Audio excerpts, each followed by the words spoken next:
All right, guys, we have some new polling here that is fairly devastating for Joe Biden and for the Democrats. Let's go ahead and put this up on the screen.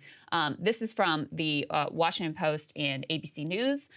You have now, in a theoretical general election between Donald Trump and Joe Biden, something almost no one actually wants, Donald Trump now beating Joe Biden by 3 points. Now, that is within the margin of error, but a significant move towards Trump, 5-point swing towards Trump since just September. The numbers among independents are particularly bad. There you have Trump over Biden by 9 points. The DC wisdom, conventional wisdom, after the midterm election was that Trump is extremely weak. Biden has really strengthened his hand. He outperformed expectations. Yes, Republicans took the House, but Democrats were able to not only hold on to the Senate, but actually pick up a seat. This defied recent history. So he is in a great position to get reelected. This poll, among others, says otherwise. And Trump, even with January 6th, and fake electors and investigations into his business, going back to investigations into Stormy Daniels again, and the whole classified documents scandal, which of course now Biden having some similar problems has kind of muddied the waters on. Still, you cannot write this man off. If there is one thing we have learned over the years, it is that you just cannot write off Donald Trump. And Biden, in spite of that conventional wisdom saying that he is in a much stronger position, he actually is in a weaker position, according to this poll and according to some other numbers, than he was before the general election. There are some other numbers in here too, Saagar, that are just damning. So I mentioned that basically no one wants the Trump-Biden rematch, even though we look very likely to head to the Trump-Biden rematch, although a lot of things could happen between now and then. You've got only fewer than 2 in 10 who are enthusiastic about Trump. That's 17% of the overall electorate.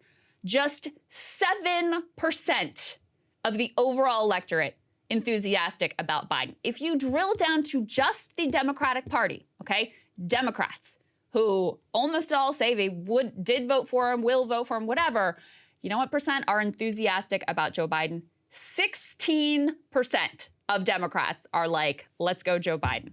This is incredible weakness from the incumbent president. Yeah, it's a tough one to read because what do you take away from this? Most Republicans don't want Trump. Most Democrats don't want Biden. Most people will vote for both of those candidates if they're nominated, and majority of people say they would actually be pretty dissatisfied or angry if Biden were reelected, and a lot of the same people say the exact same thing about Trump. This is as clear of a broken political system as you can possibly get. There's hours of discussions that we could have about this, about the move to party primaries, about what different types of elections and all that look like. But let's all be real. That ain't gonna happen in the next 2 years. This is what we got. Most likely, it is the result that we have. And, you know, I just can't help but look at the 9-point margin that Trump has with independents and say, you better be worried. What did we point to in the GOP performance in November?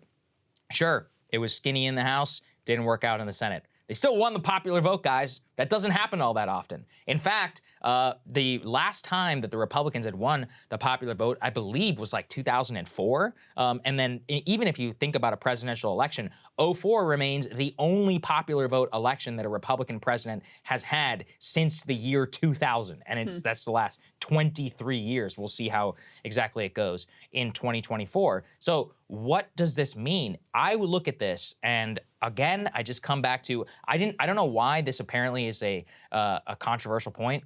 Don't underestimate the guy who got elected president and almost won re-election. Yeah. Like, why is that such a, everybody's like, oh, old Donnie, he's got, what do we always say? Look, he was dead to rights, indicted, gun to his head. He was done.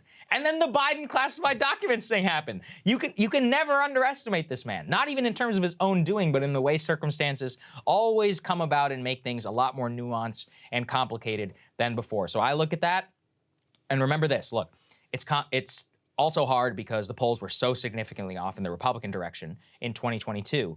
But if you were to look at a statistical average of Trump's appearance on the ballot, it would tell you that in general, he overperforms rather than underperforms. Yes. Maybe Stop the Steal changes that, as we saw in 2022, certainly could. Maybe lower inflation and better jobs numbers for Joe Biden to a year and a half or so from now. Maybe that changes it. Maybe a war in Ukraine ends. We have no clue as to what the major factors are. As things stand right now, I just take away, don't underestimate Trump. It is anybody's ball game. Yeah. I think that's what you have to look at this. And yeah, I mean, there's only so much we can read into polls at this point, because we did sort of have this consistent rule of thumb up until these midterm elections of like, yeah, they tend to lean more Democratic than what the actual reality is. We had a reversal of that in the midterms. One theory you could put forward, though, I mean, Donald Trump was not on the ballot technically in 2022, and his core base, even if you look at how he's doing within the Republican primary, continues to be with non-college educated white working class voters. And there is, one polling theory that those are exactly the people who tend to be reflected the least in the polling data. Now, is that still the case? I just really literally don't know at this point. But if you wanted to write on a theory of why Trump may be stronger than what the poll numbers reflect, I think that's where you would start. Just digging into these numbers, let's go ahead and put this next piece up on the screen. This is the Washington Post write-up. It was kind of funny what they chose to highlight. But anyway, their headline is "Few Americans are excited about a Biden-Trump rematch post ABC poll finds." And they dig into exactly how Biden is doing with which demographics in the Democratic Party. And they say he's weakest among Democrats and Democratic-leaning independents who are under 40 years old, so he's weakest with young Democrats, 69% of whom say the party should nominate someone else. Black Democrats just narrowly prefer nominating Biden, 47%, over someone else, 41%, which, this continues to be one of his stronger constituencies. But even with this group that is supposed to be the core of his base, they're kind of split fairly close to 50-50 about whether they want this dude again. And 64% of white Democrats want someone other than Biden. The point I really want to underscore here, Saagar, is that the disenchantment with Biden on the Democratic base goes much further than just progressives who, of course, have never been particularly excited about or enthusiastic about a Biden presidency. It goes much further than just young Democrats who, again, have been some of his biggest critics and were certainly deeply skeptical of him during the Democratic primary in 2020.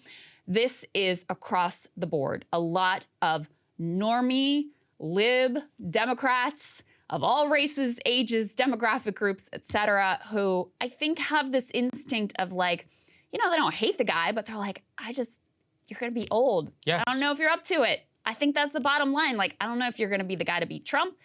I don't know if you're really capable of handling this thing for another 4 years. And oh, by the way, we've seen your vice president, Kamala Harris, and we don't have a lot of confidence in her ability either to win or to be able to effectively govern if you don't end up making it through the next term. Absolutely. You're right. Hey guys, ready or not, 2024 is fully upon us now, and Saagar and I have been brainstorming ways that we can really up our game for this critical election. Yeah, we rely on our premium subs to expand our coverage, to add staff, to upgrade the studio. We just want to give you the best independent coverage of this election, which is possible. So if you can help us out, become a premium subscriber today, breakingpoints.com, or the link is down here in the description video. It really means the world to us, and if you like what we're all about, this is the best possible way to keep us 100% independent, working only for you.